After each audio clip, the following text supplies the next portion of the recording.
Billionaire was alone in a cafe on Christmas. When his ex walked in with their daughter, not knowing he was there before we begin, drop a comment telling us which city you're watching from. And once the story ends, don't forget to rate it from 0 to 10. Oh, and make sure to follow our channel for more stories like this. Now, sit back and enjoy every detail. The December wind cut through downtown Seattle like a knife, sending pedestrians hurrying past the warm glow of Cornerstone Cafe's windows. Inside, the familiar scent of cinnamon and freshly ground coffee beans wrapped around the few customers who had chosen to spend their Christmas Eve in the quiet sanctuary of the small establishment. Ethan Calloway sat in the corner booth, the same one he'd claimed every Christmas for the past 2 years. His long fingers wrapped around a ceramic mug that had grown cold an hour ago, but he made no move to signal the waitress for a refill. The charcoal wool coat draped over his broad shoulders was custom-tailored, probably worth more than most people's monthly salary, yet he looked oddly out of place, like a man playing dress-up in someone else's expensive life. At 32, Ethan had the kind of presence that commanded boardrooms and made stock prices fluctuate with a single statement. His dark hair was perfectly styled, his jawline sharp enough to cut glass, and his steel blue eyes usually held the confidence of someone who'd built an empire from nothing. But today, those eyes held something different, something hollow. He stared at the empty chair across from him, remembering how Natalie used to steal his French fries and laugh at her own terrible jokes, how she'd curl her auburn hair around her finger when she was thinking, or how her green eyes would light up when she talked about her dreams of running her own consulting firm someday. 2 years, 3 months, and 16 days since he'd walked away from the only woman he'd ever loved. The fintech company that had been hemorrhaging money back then now generated billions in revenue annually. Callaway Digital had offices in 12 countries, and Ethan's name regularly appeared on Forbes's lists. He owned penthouse apartments, luxury cars, and had more zeros in his bank account than he could have imagined in his wildest dreams. Yet every Christmas Eve, he found himself in this same cafe, drowning in memories of what he'd lost. The bell above the door chimed softly, and Ethan didn't look up.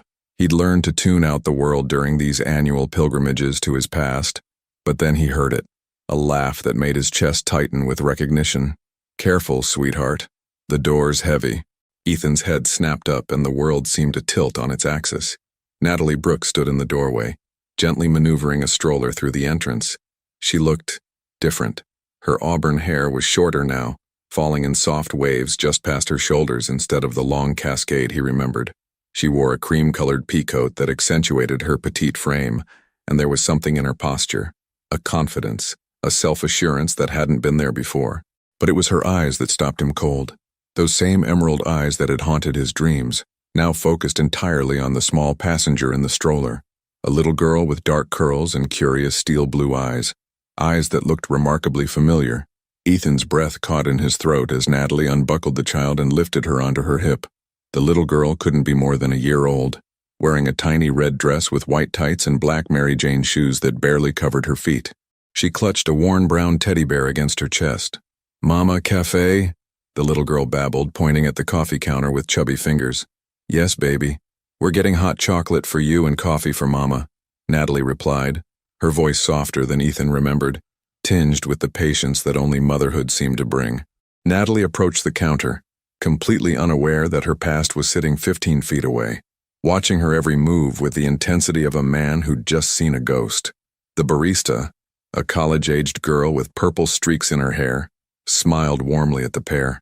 "The usual, Natalie? Hot chocolate with extra marshmallows for the little princess? Please, Maya, and I'll take a large vanilla latte. We've had a long morning at the pediatrician." As Natalie reached into her purse to pay, the little girl squirmed in her arms and the teddy bear slipped from her grasp. It fell to the floor with a soft thud, landing directly in the aisle between the counter and Ethan's table. The child immediately began to fuss, reaching toward her fallen companion. "Teddy, Mama, Teddy." "I've got it, sweetheart," Natalie said, starting to bend down while still balancing her daughter. But Ethan was already moving. His body acted before his mind could catch up, and he found himself crossing the small space in 3 long strides. He bent down and retrieved the soft brown bear, straightening slowly as he found himself face to face with the woman he'd never stopped loving. Natalie's eyes widened in shock, her lips parting in a small O of surprise. For a moment, neither of them spoke. The cafe seemed to fade around them, the soft Christmas music and distant conversations becoming nothing more than white noise. "Ethan," she whispered, her voice barely audible. "Hello, Natalie." His voice was rougher than he'd intended, thick with emotions he'd spent years trying to bury. The little girl in her arms looked between them with the innocent curiosity of a child who sensed tension, but didn't understand it. She reached out toward Ethan, drawn to the teddy bear in his hands. "Teddy, please," she said sweetly, her steel blue eyes meeting his. Ethan's world stopped completely. Those eyes, they were his eyes. The same steel blue color, the same shape, even the same long lashes his mother had always said he'd inherited from his grandmother. His gaze flew to Natalie's face, searching for answers he wasn't sure he was ready to hear. She was watching him with a mixture of fear, defiance, and something that looked almost like relief. "Is she?" he began, but couldn't finish the question that was burning in his throat. Natalie's chin lifted slightly, that familiar stubborn streak he'd fallen in love with shining through her shock. "Her name is Amelia," she said quietly. "She's 18 months old." The math was simple, devastating, life-changing. Ethan handed the teddy bear to the little girl, to Amelia, and watched as she hugged it tightly against her chest. She smiled at him then, a radiant, innocent smile that shattered something deep inside his chest. "Thank you," Natalie said, her professional mask sliding into place even as her hands trembled slightly. "We should go." But as she turned toward the door, Amelia dropped her teddy bear again, this time deliberately, her eyes fixed on Ethan as if she somehow knew that he was important, that this moment would change everything. "What choice would you have made if you were Ethan in that moment? Let them walk away again or fight for the chance to know the daughter you never knew existed?" The teddy bear lay between them like a bridge neither was ready to cross.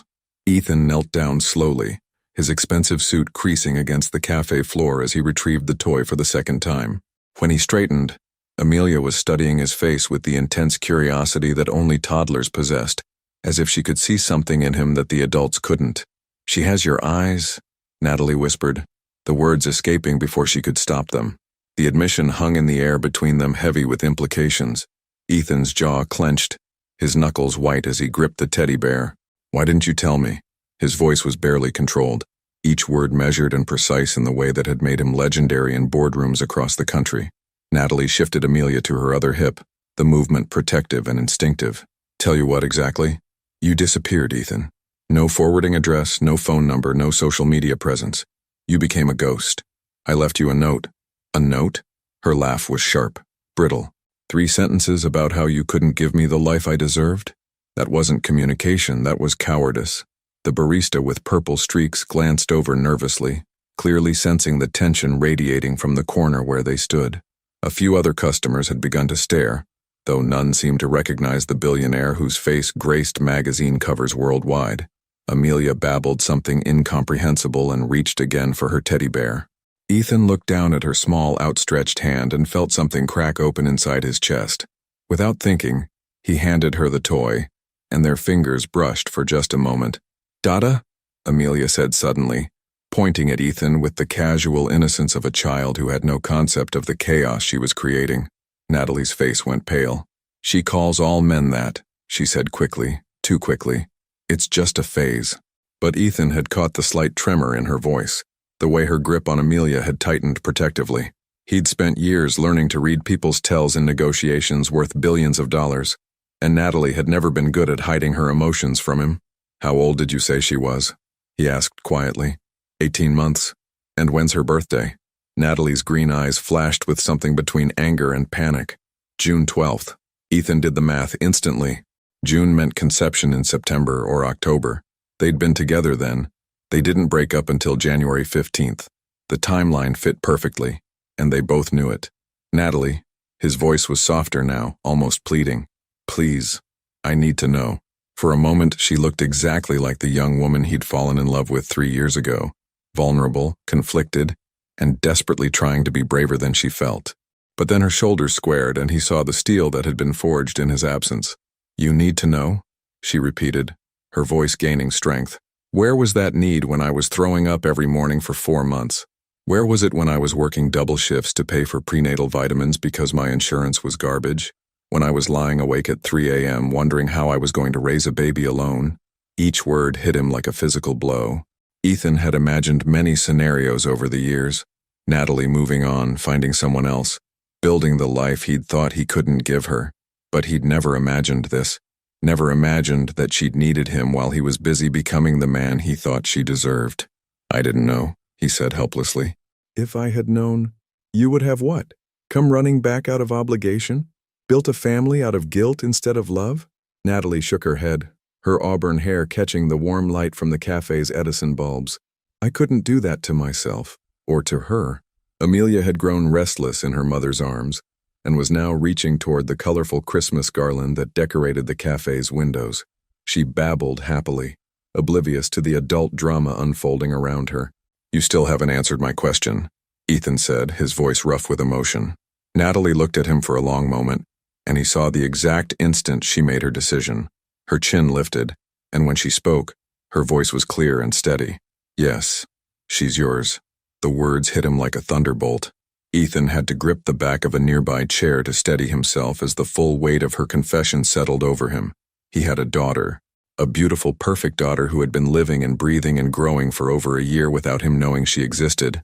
"My God," he breathed. "Natalie, don't." She held up her free hand to stop him. "Don't say you're sorry. Don't say you would have done things differently. The past is the past, and I've made peace with it." But even as she said the words, Ethan could see the cracks in her armor, the way her hand shook slightly as she adjusted Amelia's position, the dark circles under her eyes that spoke of sleepless nights and endless worry, the wedding ring that was notably absent from her finger, telling him that she'd faced this alone. "Have you?" he asked quietly. "Made peace with it?" For just a moment her mask slipped completely and he saw the exhaustion underneath, the weight of single motherhood, of carrying the burden of his absence for over a year. But then she straightened again, and the professional, competent woman was back. "I've had to," she said simply. Amelia dropped her teddy bear again, and this time it rolled under a nearby table. Without hesitation, both Ethan and Natalie moved to retrieve it, their heads nearly colliding as they reached for the toy simultaneously. They froze, faces inches apart, and for a moment the years fell away. He could smell her perfume, something light and floral that he didn't recognize, and see the faint freckles across her nose that only appeared when she spent time in the sun. Her lips were slightly parted, and he remembered exactly how they tasted, how she used to sigh his name when he kissed her. "Natalie," he whispered. She jerked back as if he'd burned her, snatching the teddy bear from his grasp. "We have to go," she said, her voice unsteady. "Amelia needs her nap, and I have things to do." But as she turned toward the door with their daughter, Ethan's voice stopped her. "I want to be her father." The words hung in the air between them, simple and devastating in their honesty. Natalie didn't turn around, but he saw her shoulders tense beneath her cream-colored coat. "You don't get to want that," she said quietly. "You gave up that right when you walked away. Then let me earn it back." This time she did turn, and the look in her eyes was a mixture of longing and fear that made his chest ache. "Some things can't be earned back, Ethan. Some things once broken, stay broken." She was almost to the door when Amelia looked back over her mother's shoulder and waved at him with her tiny hand. Her face lit up with the guileless smile of a child who saw only possibility where adults saw complications. And as the door closed behind them, taking his daughter away from him for the second time in his life, Ethan realized that he would move heaven and earth to prove Natalie wrong. 3 days after Christmas, Natalie sat in her cramped home office, staring at the stack of invoices that needed her attention. The small apartment she rented in Capitol Hill was a far cry from the spacious house she'd once shared with Ethan, but it was theirs, hers and Amelia's, and that meant everything. The afternoon light filtered through sheer curtains, casting gentle shadows across the second-hand desk she'd bought from a college student on Craigslist. Amelia was napping in her crib, finally worn out from a morning of toddler chaos that had included finger-painting the kitchen cabinets and an impromptu tea party with her stuffed animals. Natalie should have been focusing on the Henderson project proposal that was due by 5 p.m., but her mind kept drifting back to steel blue eyes, and the way Ethan's voice had cracked when he'd said he wanted to be Amelia's father. Her phone buzzed against the desk, jolting her from her thoughts. The number was unlisted, but something in her chest told her exactly who it was. "Hello? Natalie, it's Ethan." She closed her eyes, gripping the phone tighter. "How did you get this number?" "I have resources." His voice was careful, measured. "I need to see you to talk." "We talked in the cafe, that was enough." No, it wasn't. There was something raw in his tone that made her stomach flutter despite herself. "Please, give me 1 hour. That's all I'm asking. Natalie stood and walked to the window, looking down at the quiet street below. A woman was pushing a stroller past the bare maple trees, and the sight made her chest tighten. Ethan, this isn't... I know about the therapy sessions. Her blood turned to ice. What? Dr. Patricia Manning. Wednesdays at 3 p.m. You've been seeing her for anxiety and insomnia since Amelia was born. How could you possibly know that? Her voice was barely a whisper. Because I've been trying to understand what you went through, what I put you through when I left. His admission was quiet, almost ashamed. I hired someone to... You had me investigated? The words exploded from her, fury replacing shock. Are you insane? Natalie, please just listen. No. She was pacing now, her free hand clenched into a fist. You disappeared for over 2 years and now you think you can just waltz back into my life and violate my privacy? My daughter's privacy? She's my daughter too. The simple statement hit her like a slap. Natalie sank onto her small couch, suddenly exhausted by the weight of a secret she'd carried alone for so long. That doesn't give you the right to spy on us, she said, but some of the fire had gone out of her voice. You're right, it doesn't. I was desperate to know if you were okay, if she was okay. The investigator only looked at public records and... Stop. Natalie pressed her free hand to her forehead, feeling the familiar tension that usually preceded her anxiety attacks. Just stop talking for a minute. Silence stretched between them, broken only by the distant sound of traffic and Amelia's soft breathing through the baby monitor. I know I handled this wrong, Ethan said finally. Everything about this has been wrong since the moment I walked away from you. But Natalie, I can't unknow that I have a daughter. I can't pretend that the last 15 months of her life don't matter to me. Despite herself, Natalie felt tears prick at the corners of her eyes. You don't know anything about the last 15 months. Then tell me. Something in his voice, a vulnerability she'd never heard before, even in their most intimate moments, made her defenses crack just slightly. Tell you what, about the nights when she had colic and I walked the floors until sunrise wondering if I was completely failing her? About the time she got pneumonia at 8 months and I spent 3 days in the hospital thinking I might lose her? Her voice broke on the last words. About how I had to explain to my parents that no, the father wouldn't be coming to her first birthday party, because he didn't even know she existed. Each revelation was like a knife to his heart, and Ethan closed his eyes, leaning against the floor-to-ceiling windows of his downtown penthouse. Far below, the city sparkled in the winter afternoon light, but he barely saw it. God, Natalie, I'm so sorry. Sorry doesn't give me back those months of sleep I lost. Sorry doesn't erase the panic attacks I had every time I thought about raising her alone. Her breath was coming faster now, the familiar tightness building in her chest. Are you having one now? A panic attack? His question was so gentle, so knowing, that it stopped her spiraling thoughts cold. He'd always been able to read her tells, even when she tried to hide them. I'm fine, she lied, pressing her hand to her chest where her heart was racing. 4 deep breaths, he said quietly. In for 4 counts, hold for 4, out for 4. Remember? You used to do it when you got overwhelmed at work. Despite herself, Natalie found herself following his instructions, her breathing gradually slowing to a more normal rhythm. The fact that he remembered such a small detail about her made something ache deep in her chest. I want to help, he said when her breathing had steadied. Not because I feel guilty, though I do, but because I love her already, even though I've only met her once, and because I never stopped loving you. The confession hung between them, devastating in its honesty. Love isn't enough, she whispered. It wasn't enough 3 years ago, and it's not enough now. What if I could prove that I've changed, that the man who walked away isn't the man I am now? How? Let me show you. Give me a chance to be the father she deserves, and the man you needed me to be before. Natalie closed her eyes, torn between the part of her that still loved him desperately, and the part that had learned to protect herself and her daughter from the pain of abandonment. 1 coffee, she said finally. Tomorrow, 2 p.m. at the cafe where you found us. Amelia comes with me, and if at any point I want to leave, you don't follow us. You don't call. You don't have us investigated again. Do you understand? Yes. And Ethan, if you hurt her, if you let her get attached to you and then disappear again, I will make sure you regret it for the rest of your life. The steel in her voice reminded him exactly why he'd fallen in love with her in the first place. Natalie Brooks had always been fierce when it came to protecting the people she loved, and apparently motherhood had only sharpened that instinct. I won't hurt her, he promised. I won't hurt either of you. Not again. After she hung up, Natalie sat in her quiet apartment and wondered if she was making the biggest mistake of her life. Through the baby monitor, she could hear Amelia stirring from her nap, making the soft, cooing sounds that meant she'd wake up happy and ready to play. As she walked to the nursery to get her daughter, Natalie couldn't shake the feeling that everything was about to change. Again. And this time, she wasn't sure if she was strong enough to survive it if things went wrong. Ethan arrived at Cornerstone Cafe 20 minutes early, claiming the same corner booth where he'd sat on Christmas Eve.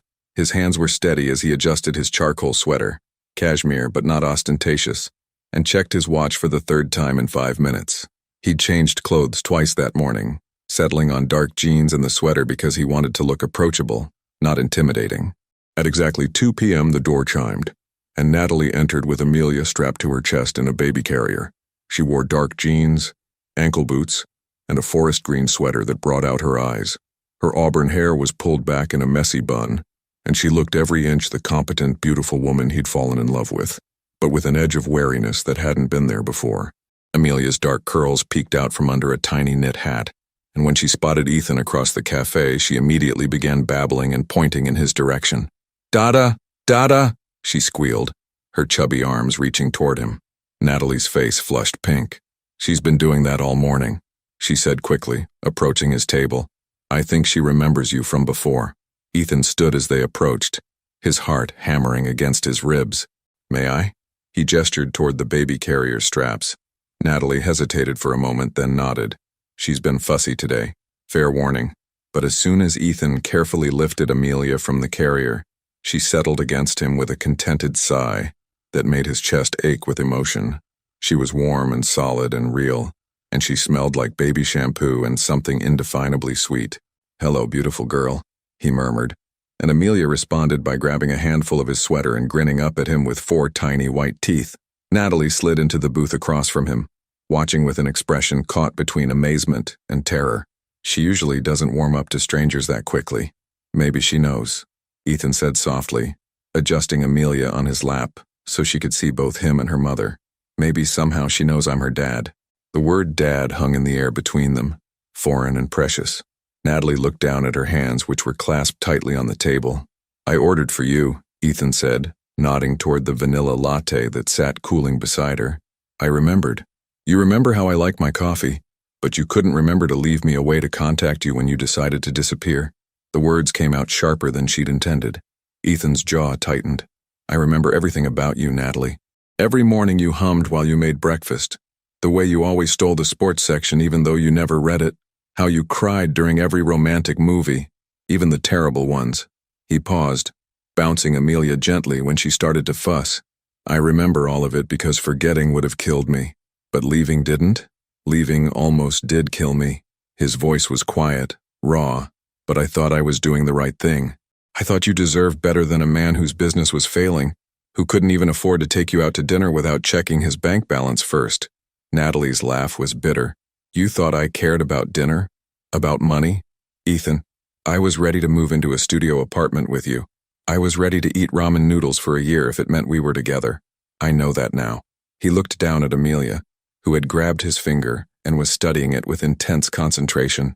"But then, I felt like I was drowning and I was terrified I was going to pull you down with me. So instead you just let me drown alone." The accusation hit its mark, and Ethan closed his eyes briefly. When he opened them, they were bright with unshed tears. "Tell me about the pregnancy," he said quietly. "Please, I need to know." Natalie was quiet for a long moment, sipping her latte and watching Amelia play with the buttons on Ethan's sweater. When she finally spoke, her voice was carefully controlled. "I found out in November, 2 months before you left. I took 3 tests because I couldn't believe it." She smiled sadly. "I was terrified and excited and heartbroken all at the same time. I kept wanting to tell you, but you were so stressed about the business and I was scared it would make everything worse. The morning sickness was brutal. I lost 15 pounds in the first trimester because I couldn't keep anything down. My boss threatened to fire me twice because I kept missing work." She paused, her voice growing softer. "I used to talk to her, to you, in my belly. I'd tell you about your daddy, about how smart and funny and stubborn he was, how much I missed him."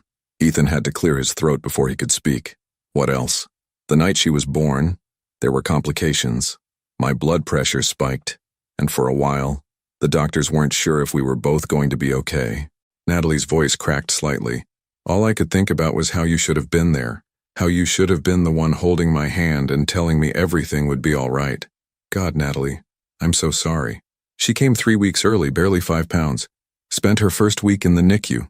Natalie reached across the table to stroke Amelia's cheek, and their daughter immediately grabbed her finger. I slept in those awful plastic chairs, afraid to leave her alone. Afraid something would happen and she'd think I'd abandoned her too. The words were a knife to his heart, and Ethan had to blink back tears.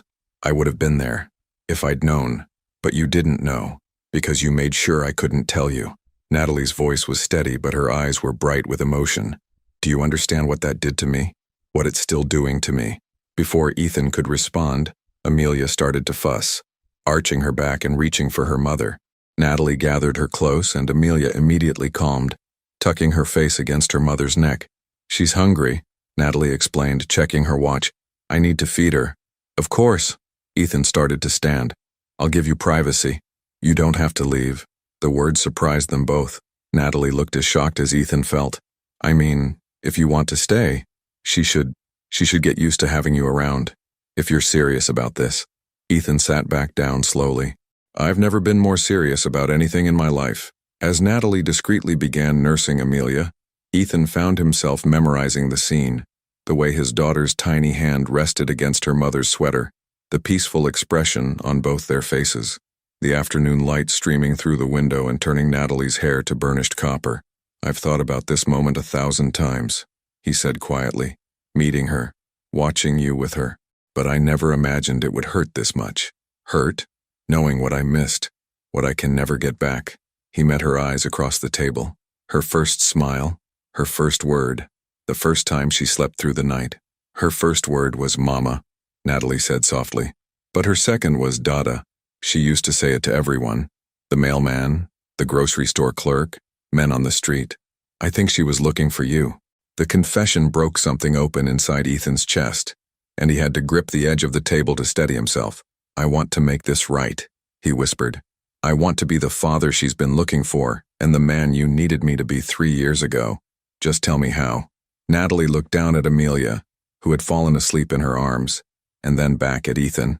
For the first time since Christmas Eve, her expression was soft, vulnerable. I don't know if you can, she admitted. I don't know if I know how to trust you again, but maybe. She paused as if the words were too dangerous to say out loud. Maybe we could try to figure it out together. It wasn't forgiveness. Not yet. But it was hope. And for Ethan, it was everything. 2 weeks later, Ethan found himself standing outside Natalie's apartment building with a bag of groceries and a nervous flutter in his stomach that reminded him of their first date years ago. The January rain had turned to sleet, coating the sidewalks in a treacherous glaze, but he barely noticed the cold. Since their coffee meeting, they'd established a tentative routine. He would visit twice a week for an hour, always at Natalie's invitation, always on her terms. They were careful around each other, polite and distant, like strangers learning to navigate shared space. But Amelia had no such reservations about her father. Natalie answered the door in yoga pants and an oversized Seattle University sweatshirt, her hair pulled up in a messy ponytail. She looked exhausted, and there were dark circles under her eyes that hadn't been there the week before. You look tired, Ethan said, stepping inside and shaking the sleet from his coat. Amelia's been fighting a cold. She was up most of the night. Natalie closed the door behind him, then paused. Actually, she's been asking for you. Asking for me? She keeps saying Dada and pointing at the door. I think she's figured out that you come to visit. There was something wistful in her voice. She's been carrying that teddy bear everywhere since Christmas Eve. As if summoned by their conversation, Amelia appeared in the doorway to the living room, clutching her brown teddy bear and wearing footy pajamas covered in tiny elephants. Her nose was red from her cold, but her face lit up when she saw Ethan. Dada! She squealed, toddling toward him with outstretched arms. Ethan dropped the grocery bag and scooped her up, his heart doing that familiar flip it had been doing every time she called him that. Hey, princess, how are you feeling? Amelia babbled something incomprehensible and pressed her stuffy nose against his neck, content to be held. Over her head, Ethan met Natalie's eyes. I brought soup, he said, nodding toward the abandoned grocery bag, and some of those crackers she likes. I thought maybe I could cook for you both. Natalie's eyebrows rose. You cook now? I learned, He shifted Amelia to his hip, marveling at how natural the movement had become. Turns out when you live alone for 2 years, you either learn to cook or survive on takeout forever. And which did you choose? Both, he admitted with a small smile. But I got pretty good at soup. Something in Natalie's expression softened. Okay, but I'm not changing any diapers. That's your initiation. The next hour passed in a domestic bubble that felt both foreign and achingly familiar. Ethan cooked while Natalie folded laundry, and Amelia entertained herself by playing with wooden spoons and empty containers on the kitchen floor. It was ordinary and perfect and everything Ethan hadn't known he'd wanted until it was too late. She's getting attached to you, Natalie said quietly as they watched Amelia from the kitchen table. Their daughter was absorbed in trying to fit blocks into a shape-sorting toy, her tongue poking out in concentration. Is that a bad thing? Natalie was quiet for a moment, stirring her soup without really eating it. I don't know. Maybe. What happens when the novelty wears off? When you realize that being a father isn't just fun visits and grocery shopping? When she's screaming at 3 a.m. because she's teething? Or when she has a tantrum in the middle of Target because you won't buy her a toy? Then I'll deal with it, Ethan said simply. Just like you do. But you don't have to. That's the difference. You could walk away tomorrow and legally, I couldn't stop you. You could decide this is too hard or too messy or not what you wanted, and Amelia and I would just have to accept it. The fear in her voice was raw, unguarded, and it hit him like a physical blow. Natalie, I can't do that again. Her voice cracked. I can't let her love you and then lose you, and I can't. She stopped, pressing her lips together. You can't what? I can't fall for you again just to have you disappear when things get complicated. The admission hung between them, honest and devastating. Ethan reached across the table and covered her hand with his. And for once, she didn't pull away. I'm not going anywhere, he said firmly. Not this time. Not ever. You can't promise that. Yes, I can. His voice was steady, certain. Because I know what it feels like to live without you both now. I know what I lost when I walked away, and I'm never making that mistake again. Natalie looked down at their joined hands, and he could see the war playing out across her face. Hope warring with fear, love battling self-preservation. I want to believe you, she whispered. Then let me prove it to you. Before she could respond, Amelia started fussing, her blocks forgotten as her cold made her miserable. Natalie started to get up, but Ethan was already moving. I've got her, he said, lifting Amelia into his arms. Come here, baby girl. You don't feel good, do you? Amelia snuggled against his chest, and Ethan began to pace the small living room, rubbing soothing circles on her back. Without thinking, he started humming a lullaby his own mother had sung to him, and gradually Amelia's fussing subsided. Natalie watched from the doorway, her heart doing dangerous things in her chest. There was something about seeing Ethan comfort their daughter, that broke down walls she'd spent months building. She never settles that quickly for me when she's sick, she said softly. Maybe she just needed her dad, Ethan replied, not looking away from Amelia's peaceful face. The word dad still felt new and precious on his tongue, but it was getting easier to say, more natural, like a role he'd been born to play but had taken too long to audition for. Ethan? Natalie's voice was barely above a whisper. I need you to understand something. If we do this, if we try to build something together, there can't be any secrets between us. No more investigations, no more disappearing acts, no more making decisions about our family without talking to me first.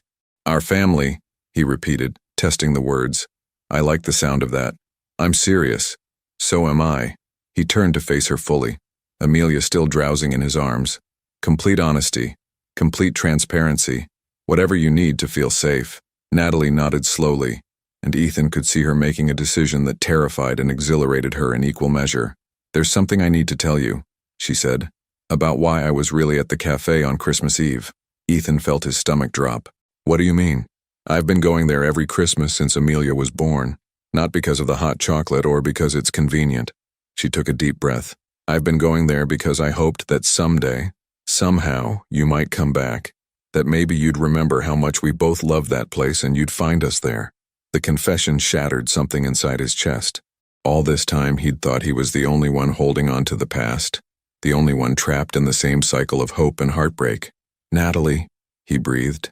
I never stopped loving you either, she whispered, tears spilling down her cheeks. Even when I hated you, even when I was so angry I could barely see straight, I never stopped hoping you'd come home. Ethan closed the distance between them carefully, mindful of the sleeping child in his arms.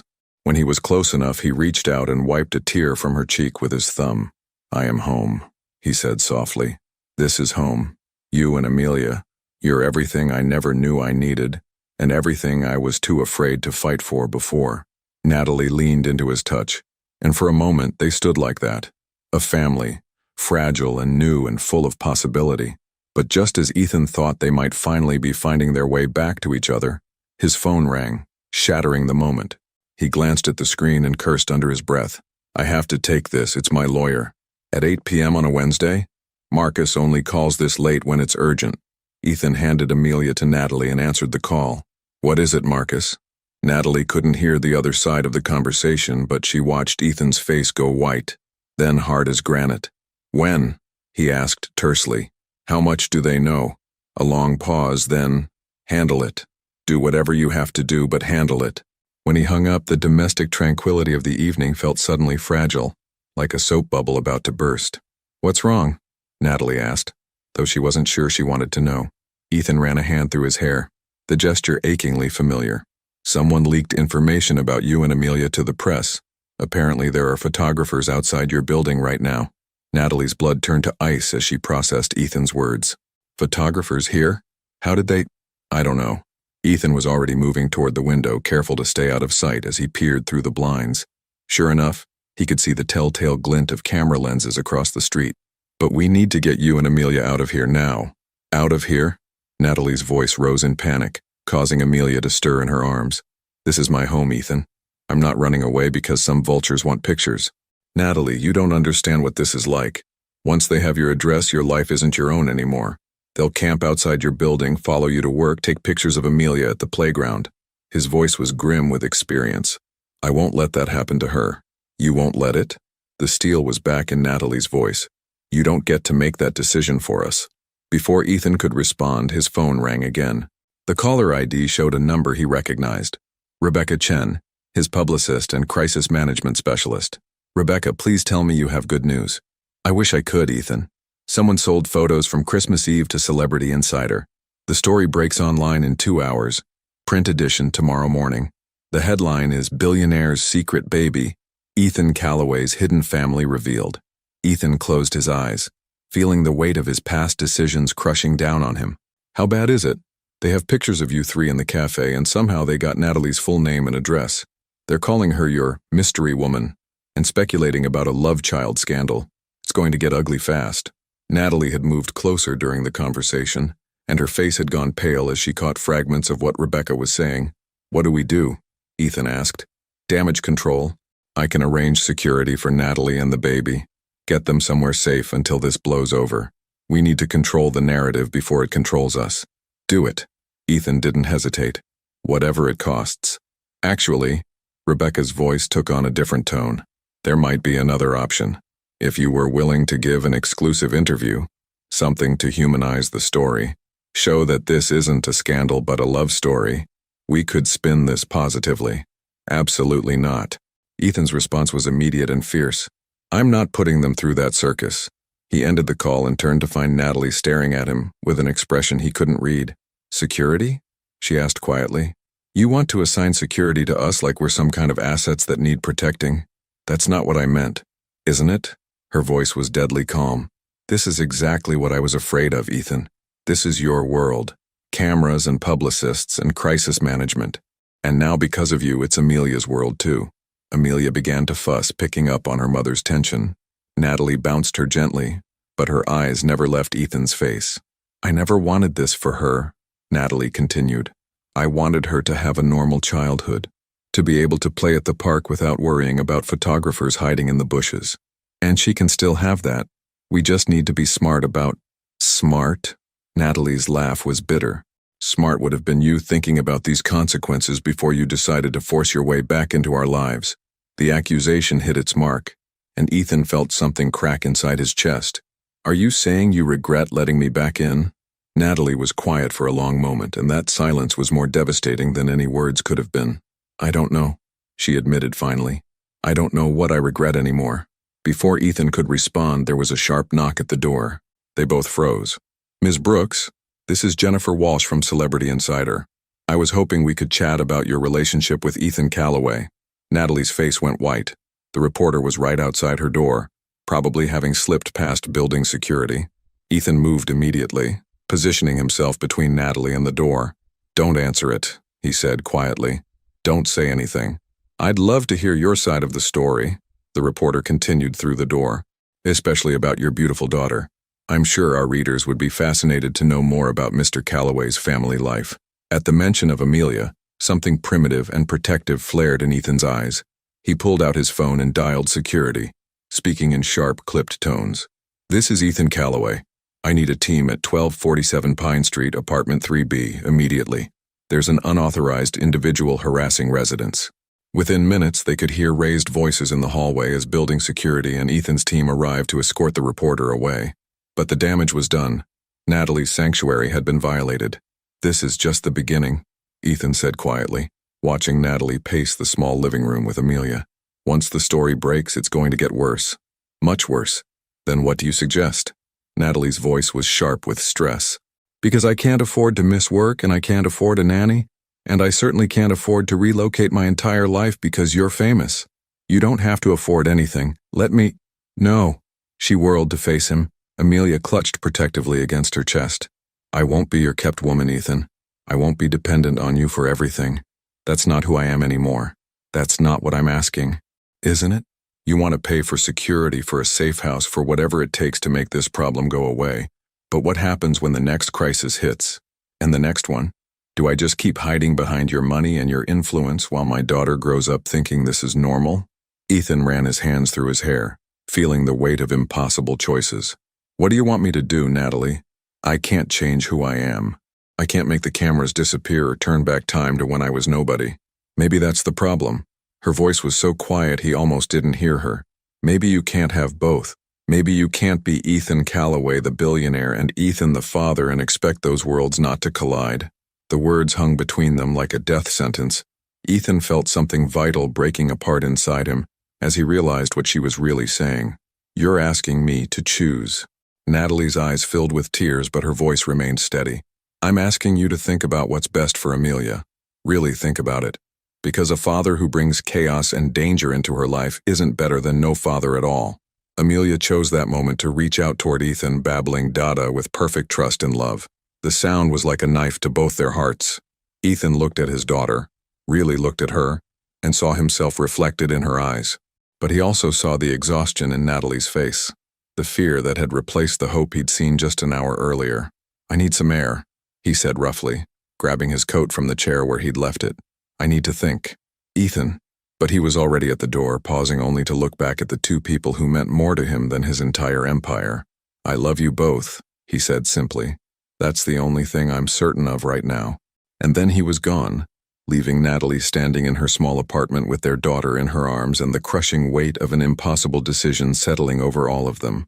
Outside, the sleet continued to fall, and somewhere in the city, printing presses were already running with the story that would change everything. The story broke at midnight. Ethan sat in his penthouse office, the city sprawling endlessly below him through floor-to-ceiling windows, as his phone buzzed with notifications every few seconds. The headline blazed across his laptop screen in bold letters: "Billionaire's secret baby, Ethan Callaway's hidden family revealed." The photos were worse than he'd imagined. Someone with a long-range lens had captured intimate moments from Christmas Eve, Natalie's face soft with surprise as she recognized him, Amelia reaching for her teddy bear, and most damaging of all, a shot of him holding his daughter with an expression of pure love and wonder. The accompanying article was a mixture of facts and speculation that made his stomach turn. They dug up details about Natalie's life, her job, her college education, even her parents' address in Oregon. But it was the final paragraph that made his blood run cold. Sources close to the situation suggest that Callaway has been secretly supporting Brooks and the child for months, leading to speculation about the nature of their relationship and whether this is simply another case of a wealthy man buying silence from a former lover. His phone rang, and Marcus Chen's name appeared on the screen. His lawyer sounded exhausted. "The story's gone viral," Marcus reported without preamble, trending on 3 social media platforms picked up by major news outlets. Rebecca's office has fielded 47 interview requests in the last 2 hours. "And Natalie?" Photographers have been camped outside her building since 4 a.m. Building management called the police twice, but they're staying on public property. Legally, there's not much we can do. Ethan closed his eyes, imagining Natalie trapped in her small apartment with Amelia, afraid to even look out the windows. What about the false information in the article? We can demand a retraction for the claim about financial support, but the damage is done. Social media has already decided she's either a gold digger or a victim, depending on which comment section you read. God. Ethan stood and walked to the window, looking down at the city where somewhere below, the woman he loved was paying the price for his past mistakes. I need to see her. Ethan, that's exactly what you shouldn't do right now.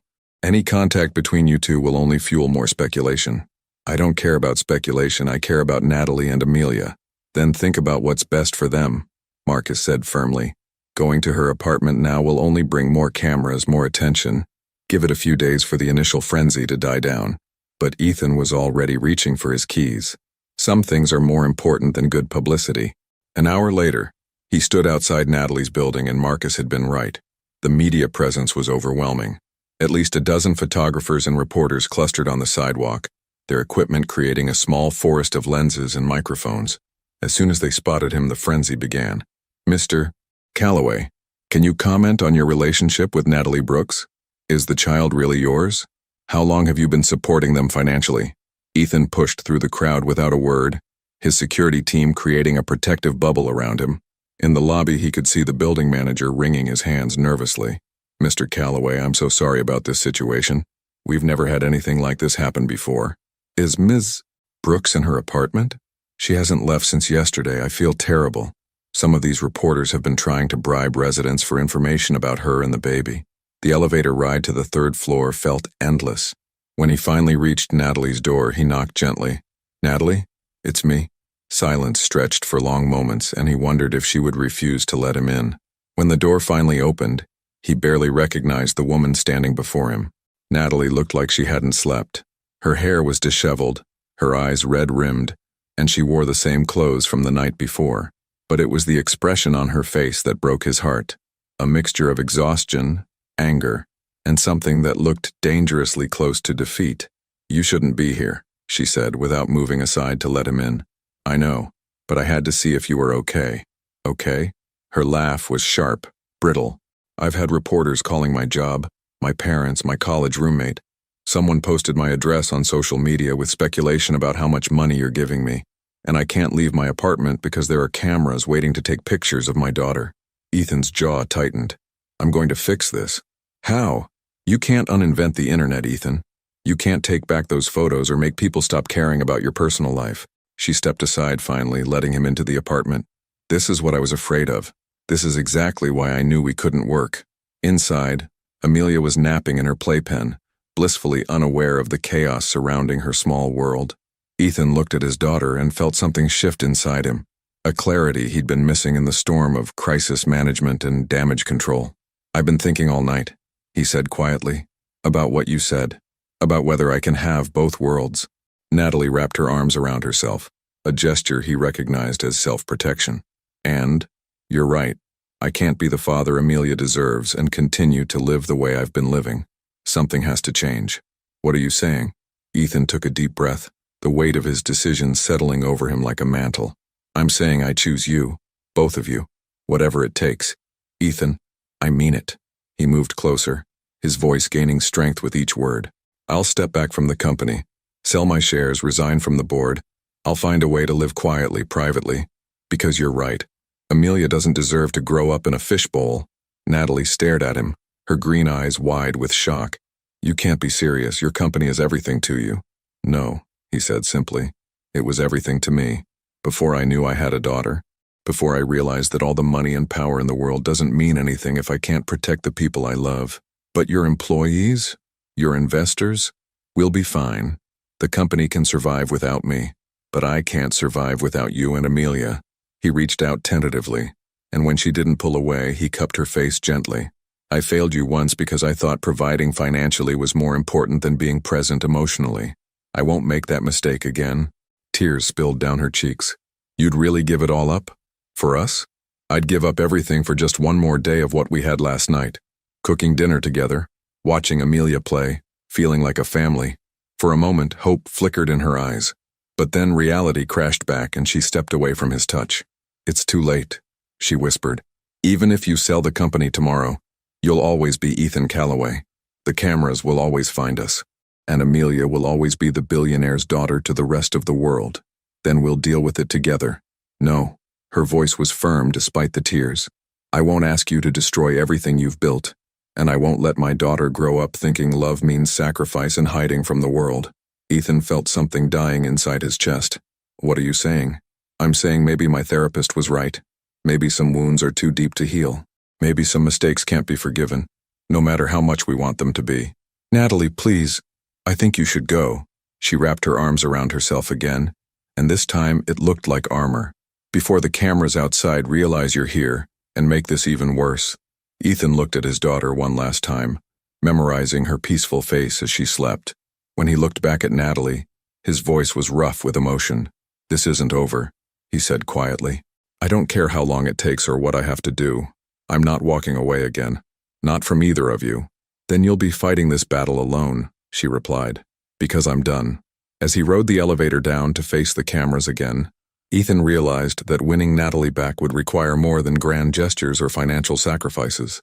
It would require proving that he could love them both enough to find a way to give Amelia the normal childhood her mother wanted, while still being the father his daughter deserved.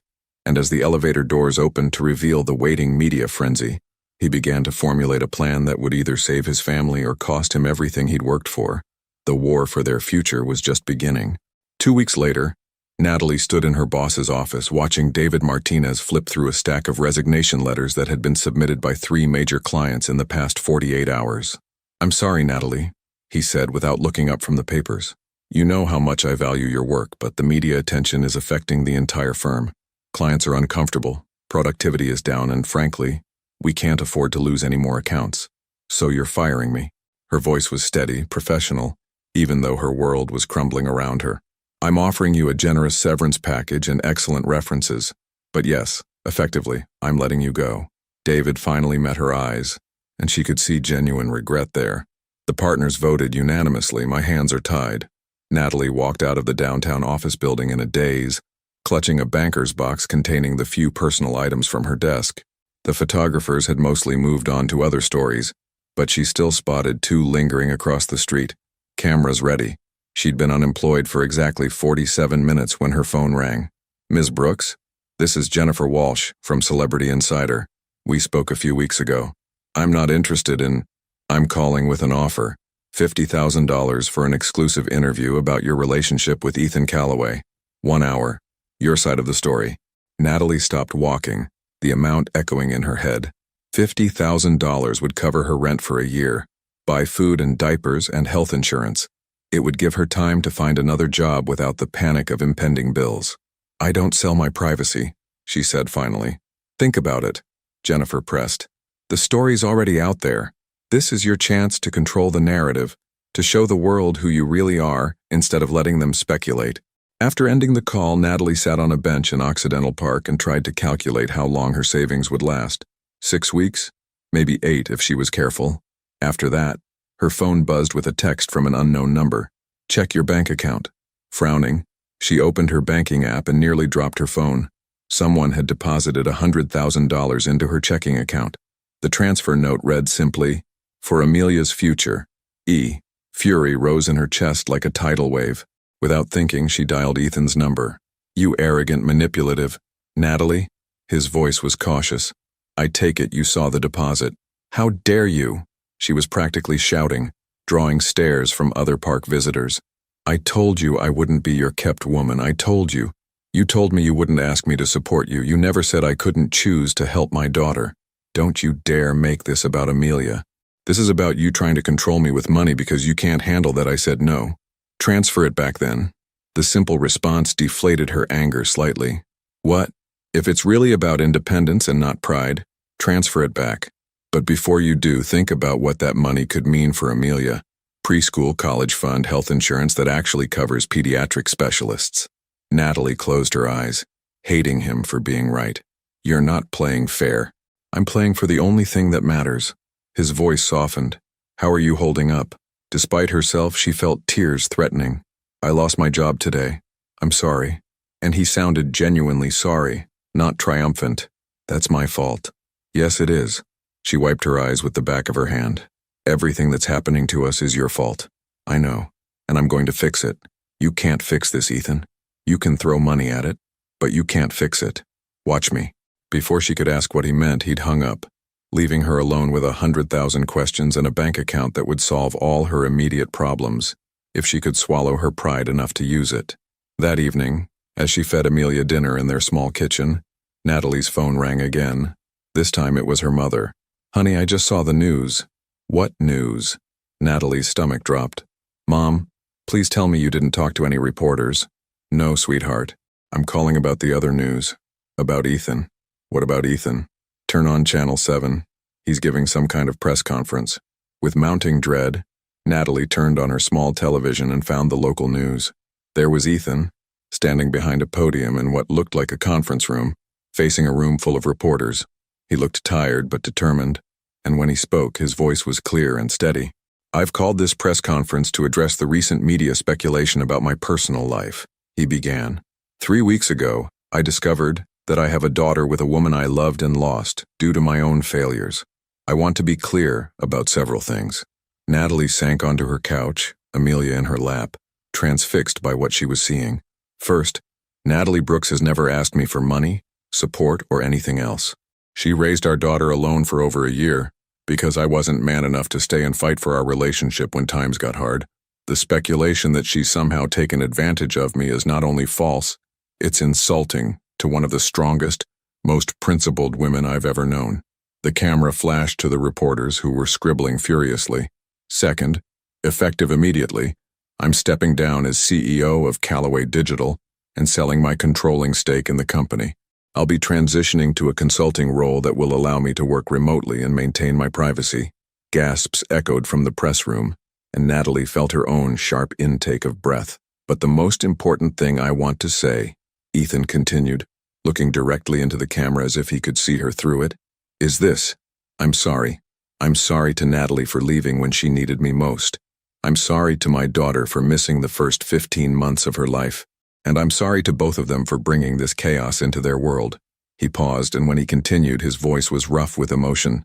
I don't expect forgiveness. I don't expect a second chance. But I want the world to know that Natalie Brooks is not a scandal or a story or a source of speculation. She's a brilliant, independent woman who deserves to raise our daughter in peace. And if anyone has a problem with that, they can take it up with me, not her. The press conference continued with questions about the company transition and financial implications. But Natalie barely heard them. Her phone was buzzing constantly. Texts from friends, calls from numbers she didn't recognize, notifications from social media. But it was a text from David Martinez that made her smile for the first time in weeks. Saw the press conference. Partners want to discuss your return. Call me. As she put Amelia to bed that night, her daughter babbled contentedly, seemingly unaffected by the upheaval in their small world. But when Natalie looked at her, she saw Ethan's eyes staring back at her, curious, intelligent, trusting. What do you think, baby girl? She whispered. Is Daddy trying to be the man we need him to be? Or is this just another grand gesture that won't last? Amelia responded by grabbing her finger and holding tight, as if to say that sometimes love was worth the risk of being hurt again. But just as Natalie was beginning to think that maybe they could find a way forward together, her phone rang with a call that would change everything. Ms. Brooks, this is Dr. Elizabeth Harper from Seattle Children's Hospital. I'm calling about Amelia's recent blood work from her wellness check. Natalie's blood turned to ice. Is something wrong? We'd like you to bring her in tomorrow morning for some additional tests. There are some irregularities we want to investigate. As the doctor's words washed over her, Natalie realized that all their fights about money and privacy and second chances were about to become secondary to the only thing that truly mattered, their daughter's health. The pediatric wing of Seattle Children's Hospital smelled like disinfectant and barely suppressed fear. Natalie sat in the waiting room, Amelia sleeping restlessly in her arms, and tried not to think about all the terrible possibilities that could explain why they were here. Dr. Harper had been vague on the phone, something about Amelia's white blood cell count being abnormal, the need for more comprehensive testing. But the way she'd scheduled the appointment for first thing the next morning, The urgency in her voice, despite her professional calm, had sent Natalie into a spiral of anxiety that kept her awake all night. She'd almost called Ethan a dozen times but stopped herself each time. This wasn't his crisis to share. He'd made his grand gestures and public declarations, but when it came down to real life, to doctor's appointments and waiting rooms, and the kind of fear that made your hands shake, she was still alone. Amelia stirred in her arms, whimpering softly, and Natalie automatically began the gentle swaying motion that had become second nature over the past 15 months. "Shh, baby girl. Mama's got you." "Natalie?" She looked up to find Ethan standing in the doorway of the waiting room, still wearing a suit from what must have been an early morning meeting. His hair was slightly mussed, as if he'd been running his hands through it, and his face was pale with worry. "How did you—" she began. "David Martinez called me. He said you'd requested emergency leave for a medical appointment with Amelia." Ethan's voice was careful, controlled, but she could hear the panic underneath. "I came as soon as I could. You didn't have to come." "Yes, I did." He sat down beside her, careful not to wake Amelia. "She's my daughter too, and whatever this is, we face it together." Before Natalie could respond, a woman in a white coat approached them. Dr. Harper was younger than Natalie had expected, with kind eyes behind wire-rimmed glasses, and the sort of gentle competence that probably helped terrified parents get through the worst moments of their lives. "Ms. Brooks, I'm Dr. Harper, and you must be Mr. Calloway," she said, extending her hand to Ethan. "Thank you both for coming in so quickly. What's wrong with our daughter?" Ethan's voice was steady, but Natalie could feel the tension radiating from him. "Let's sit down," Dr. Harper said, gesturing to a quieter corner of the waiting room.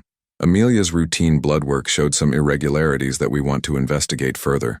Her white blood cell count is elevated, and there are some other markers that concern us." Natalie felt the world tilt slightly. What does that mean? It could mean several things. An infection that her body is fighting off, an autoimmune response, or— Dr. Harper paused, choosing her words carefully. "We need to rule out some more serious possibilities." "Like what?" Ethan's voice was sharp now, the businessman in him demanding clear information. "Leukemia is one possibility we need to examine." The word hit Natalie like a physical blow. She heard herself make a small wounded sound, and suddenly Ethan's hand was covering hers, warm and steady and real. "But it's just one possibility," Dr. Harper continued quickly. "Children Amelia's age can have elevated white blood cell counts for a variety of reasons. We're going to do a more comprehensive blood panel today, and depending on those results, we may need to discuss a bone marrow biopsy." "A bone marrow biopsy?" Natalie's voice was barely a whisper. "On an 18-month-old baby? If it comes to that, we'll make sure she's as comfortable as possible. But let's not get ahead of ourselves. First, we'll do the blood work and see what we're dealing with." The next hour passed in a blur of procedures and paperwork. Amelia cried when they drew her blood, reaching for both her parents with the kind of desperate trust that broke their hearts. Ethan held her tiny hands while Natalie whispered soothing nonsense in her ear, and for those terrible minutes, all the anger and hurt between them fell away, leaving only the shared terror of parents who might lose their child.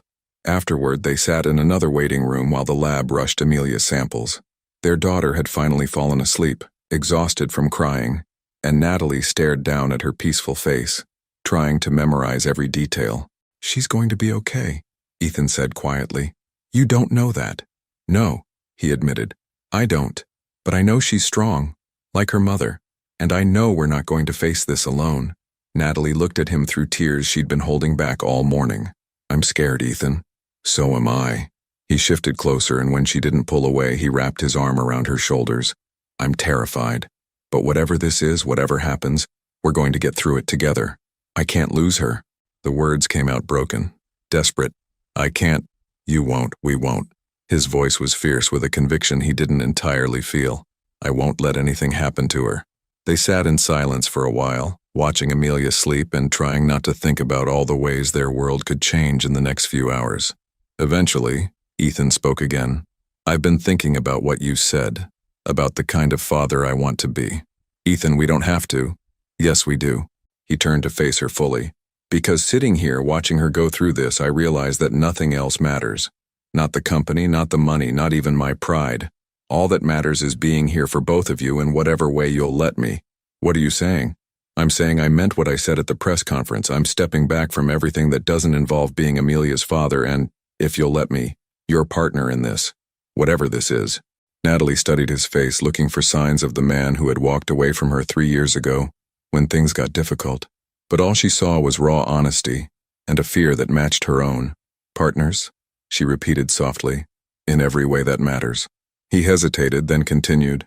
I know I have to earn back your trust. I know grand gestures and public apologies aren't enough to undo the damage I caused.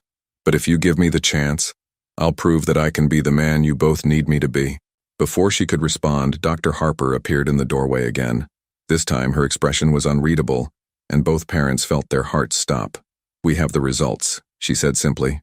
They followed her to a small consultation room, Ethan carrying Amelia, who had woken up cranky and clingy. Dr. Harper sat across from them with a file in her hands, and the silence stretched for what felt like an eternity. The good news, she began, is that we can rule out leukemia. Amelia's blood work doesn't show the markers we'd expect to see with that diagnosis. Relief flooded through Natalie so powerfully that she nearly collapsed. Beside her, she felt Ethan's body sag with the same overwhelming gratitude. However, Dr. Harper continued, she does have a significant infection that her body has been fighting. It's bacterial, probably something she picked up from daycare or a playground, but it's been going on longer than we'd like. Is it serious? Ethan asked. It's treatable with antibiotics, but it will require careful monitoring. Her immune system is a bit compromised right now, so we need to be aggressive about treatment and watch her closely for the next few weeks. What does that mean, practically? Natalie's voice was steadier now, the immediate terror having passed. Daily medications, weekly checkups, and keeping her away from large groups of children until the infection clears. No daycare for at least a month. Natalie's heart sank as she realized what that meant. No daycare meant no work, which meant no income, which meant, we'll figure it out, Ethan said quietly, reading her thoughts. Whatever we need to do, we'll figure it out. As they left the hospital an hour later, armed with prescriptions and follow-up appointments, Amelia babbling happily in her car seat, as if the morning's drama had never happened, Natalie found herself walking beside Ethan toward his car. I can drive you home, he offered. What about my car? I'll have someone pick it up later. He opened the passenger door for her, then carefully installed Amelia's car seat in the back. Right now, I just want to get you both home safely. Home. The word hung between them, loaded with possibility and pain. As Ethan drove through the Seattle streets toward her apartment, Natalie watched him in the rearview mirror, talking softly to Amelia, making her giggle despite the morning's ordeal. Maybe she was still afraid to trust him completely. Maybe there were still conversations they needed to have and wounds that needed healing. But watching him with their daughter, seeing the way he'd dropped everything to be here when she needed him most, Natalie realized something had shifted.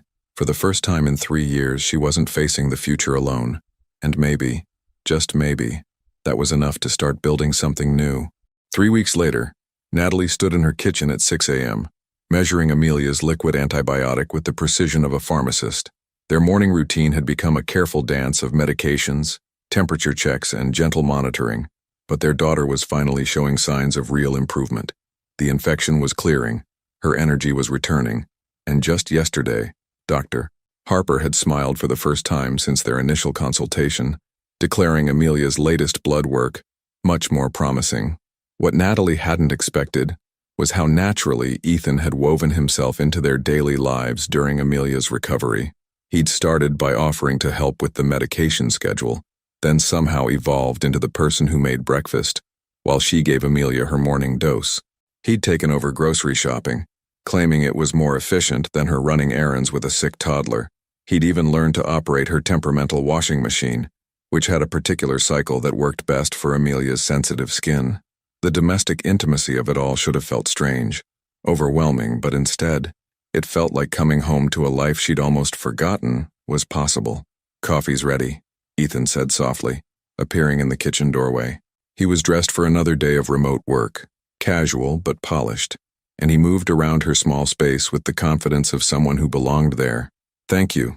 She accepted the mug he handed her, noting that he'd prepared it exactly the way she liked, light cream, no sugar. You don't have to keep doing this, you know? Doing what? Taking care of us. She gestured around the kitchen, where he'd quietly organized everything over the past few weeks, making their chaotic life somehow run smoother. I know this isn't what you signed up for when you decided you wanted to be a father. Ethan was quiet for a moment, watching Amelia play with her breakfast, getting more yogurt on her face than in her mouth. When he finally spoke, his voice was thoughtful. "Do you remember our first Christmas together? When you had food poisoning from that seafood place?" Natalie smiled despite herself. "You held my hair back while I was sick and then slept on the bathroom floor to make sure I was okay. And you kept apologizing for ruining Christmas, like getting sick was somehow your fault." He met her eyes across the small kitchen. "But I remember thinking that this was what love looked like. Not the grand gestures or perfect moments, but showing up when someone needs you, even when it's messy and unglamorous. Ethan, I walked away from that once," he continued. "I convinced myself that love meant protecting you from my failures instead of fighting through them together. I won't make that mistake again." Amelia chose that moment to throw a spoonful of yogurt, which landed squarely on Ethan's shirt. Instead of being annoyed, he laughed, a sound that had become more frequent over the past few weeks. "Nice aim, princess," he said, cleaning her hands with a wet wipe. "We're definitely going to work on your table manners." The casual use of "we" sent something warm through Natalie's chest. Over the past 3 weeks, she'd watched Ethan transform from the polished billionaire she'd seen on magazine covers into something more genuine. A man who could change diapers at 3 a.m. without complaint, who knew which stuffed animal would calm Amelia during a fever, who had learned to make her laugh even when she felt terrible. "I got a call from Dr. Harper yesterday," Natalie said, settling into the chair beside him. "Amelia's cleared to go back to daycare next week." Something flickered across Ethan's face. Disappointment, maybe, or loss. "That's great news. You must be relieved to get back to normal." "Normal."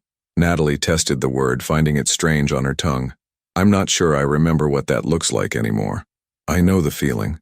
They sat in comfortable silence for a moment, watching Amelia attempt to feed herself while making an impressive mess. Finally, Natalie spoke again. "I've been thinking about what you said at the press conference, about stepping back from the company. What about it? Was it real? Or was it just something you said to get the media off our backs?" Ethan turned to face her fully, his expression serious. "It was real. I've already transferred my shares to Marcus and the board. I'm keeping a consulting position that lets me work from anywhere, but the day-to-day operations aren't my responsibility anymore. Don't you miss it? The power, the control, the 18-hour days, the constant travel, the pressure to choose work over everything else that matters?" He shook his head. "I thought I would miss it more than I do. But every morning when I wake up and know I'm going to see you and Amelia, I remember why I made that choice." Natalie felt tears prick at the corners of her eyes. "What if this doesn't work out? What if we try and fail? You've given up everything for a family that might not even—" "Hey!" He reached across the table and took her hand. "Look at me." When she met his eyes, they were steady, certain. "I didn't give up everything. I chose everything that matters. There's a difference." His thumb traced across her knuckles, a gesture so familiar it made her chest ache. "Besides, we're not failing. We're here, together, figuring it out one day at a time." "Are we together?" The question came out smaller than she'd intended. "I mean really together, because I don't know what we are anymore, Ethan. We're not dating, we're not married, we're parents," he said simply. "Everything else we can figure out, but that—" He gestured toward Amelia, who was now singing nonsense syllables to her yogurt cup. "That's permanent. That's real.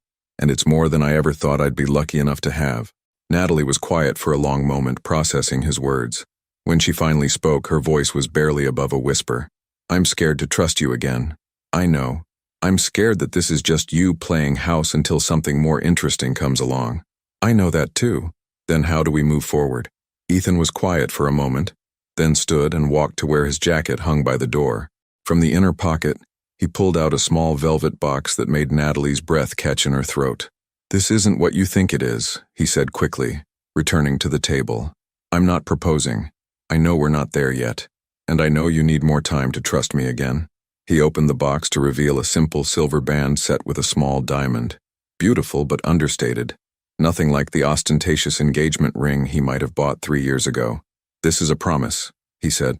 "A promise that I'm not going anywhere, that I'm going to show up every day in whatever way you'll let me, that I'm going to earn back your trust one breakfast, one doctor's appointment, one yogurt-covered morning at a time." Natalie stared at the ring, her heart hammering against her ribs. "Ethan, you don't have to say yes. You don't have to say anything. But I need you to know that this—" He gestured between them, encompassing the small kitchen, the domestic chaos, their daughter singing to her breakfast. This is what I want.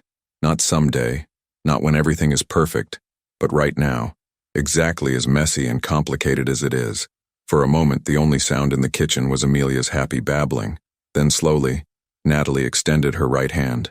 "Not my left hand," she said, as he slid the ring onto her finger. "I'm not ready for that kind of promise yet. But this hand," she looked down at the simple band, then back up at him. "This hand is willing to try." The smile that spread across Ethan's face was like sunrise after the longest night of the year. "That's all I need," he said, "just the chance to try." Later that morning, as they walked through Pike Place Market with Amelia in her stroller, a family outing that had become routine over the past few weeks, Natalie found herself thinking about second chances and the courage it took to believe in them. They weren't perfect. They still had conversations to have, wounds to heal, trust to rebuild. But as she watched Ethan help Amelia pick out flowers at a vendor's stall, his face soft with the kind of love that had nothing to do with obligation and everything to do with choice, she thought maybe perfect wasn't the point. Maybe the point was showing up. Maybe the point was choosing love over fear, hope over self-protection, partnership over pride. Maybe the point was coming home, not to a place, but to the people who made everywhere feel like home. As they headed back toward her apartment, Amelia fell asleep in her stroller, exhausted from the morning's adventure. Ethan reached for Natalie's hand, and she let him take it, silver ring catching the afternoon light. "One day at a time?" he asked softly. "One day at a time," she agreed. And for the first time in 3 years, the future felt like something worth fighting for.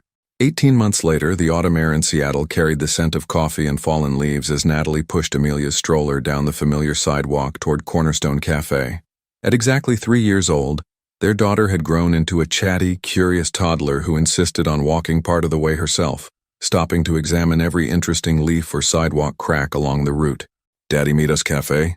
Amelia asked for the third time, her vocabulary having exploded over the past year into full sentences that never failed to amaze both her parents. "Yes, baby girl.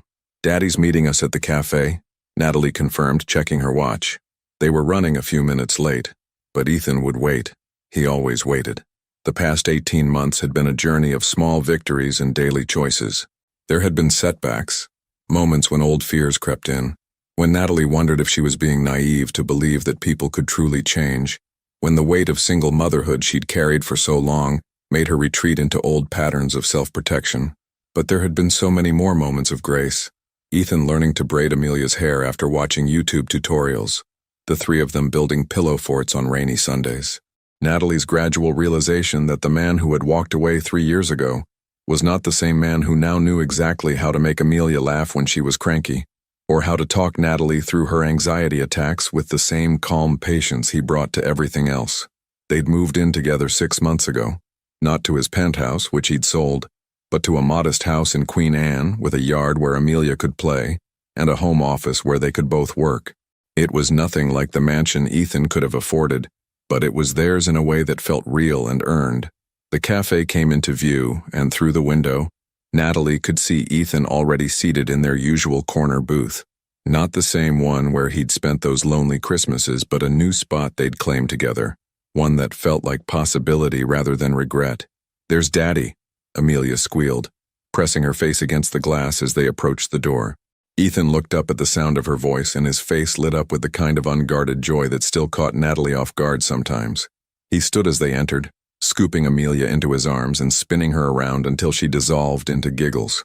"Hello, my beautiful girls," he said, kissing the top of Amelia's head before leaning down to brush his lips against Natalie's cheek. "Perfect timing. I just ordered."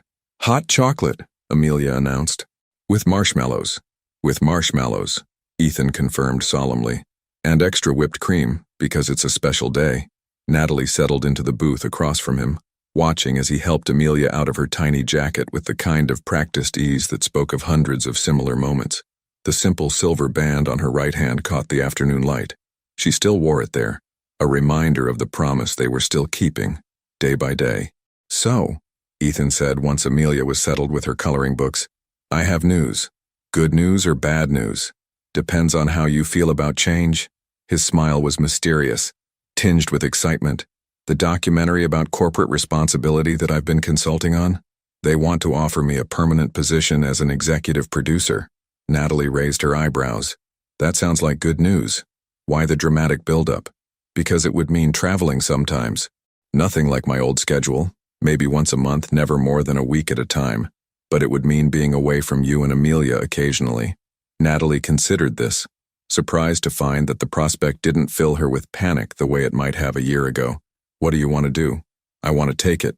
The work is meaningful, it pays well, and it's the kind of challenge that makes me excited to get up in the morning. But only if you're okay with it. Only if we can make it work for our family. Our family. The phrase still sent warmth through her chest, even after all this time.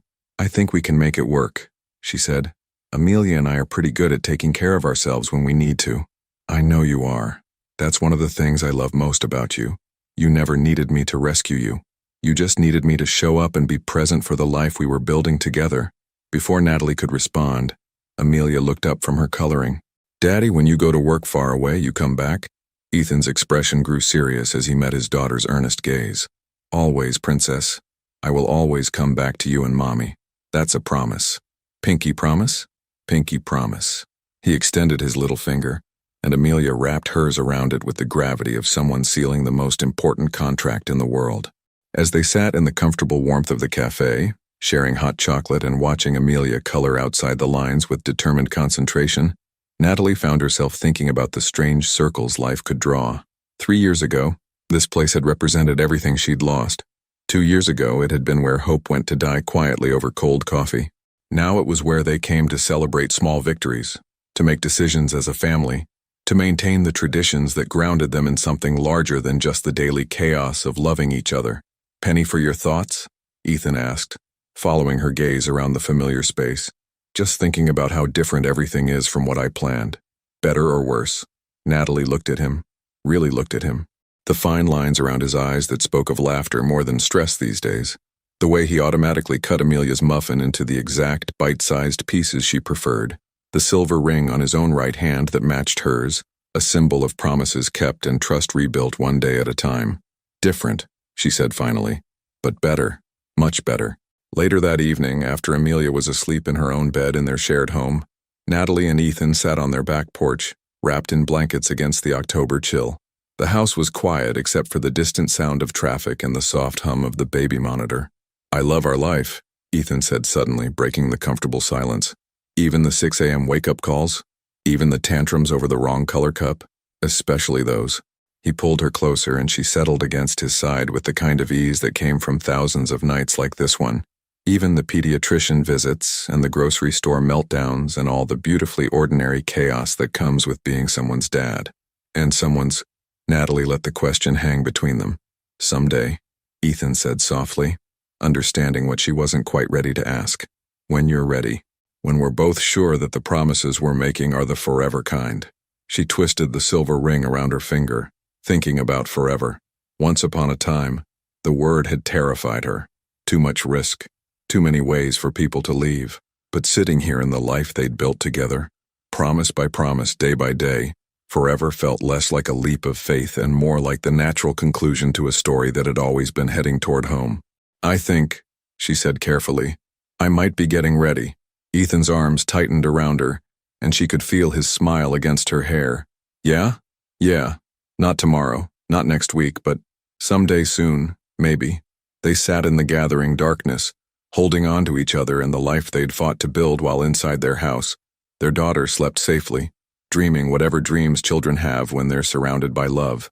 Some love stories begin with passion and end with heartbreak. Others start with friendship and grow into something deeper. But the best ones, the ones that last, begin with two people choosing each other again and again through all the messy, complicated, beautiful ordinariness of building a life together. This was that kind of love story. And as the Seattle sky grew dark above them and the city settled into evening around them, Natalie Calloway-to-be and Ethan Calloway held tight to the promise that the best was yet to come. Sometimes the greatest love stories are found in the simplest moments. A cafe on Christmas Eve, a child's laughter, the choice to try again when everything seems lost. Love isn't always about grand gestures or perfect timing. Sometimes it's about showing up, day after day, for the people who make everywhere feel like home. What would you have done if you were Natalie? Would you have been brave enough to give love a second chance when the first one ended in heartbreak? Your participation means a lot to the channel. Please share your thoughts in the comments. Thank you for watching. If you enjoyed the story, please subscribe to our channel and leave a comment below letting us know what you thought. Your feedback and support mean a lot to us. Stay tuned for more exciting stories.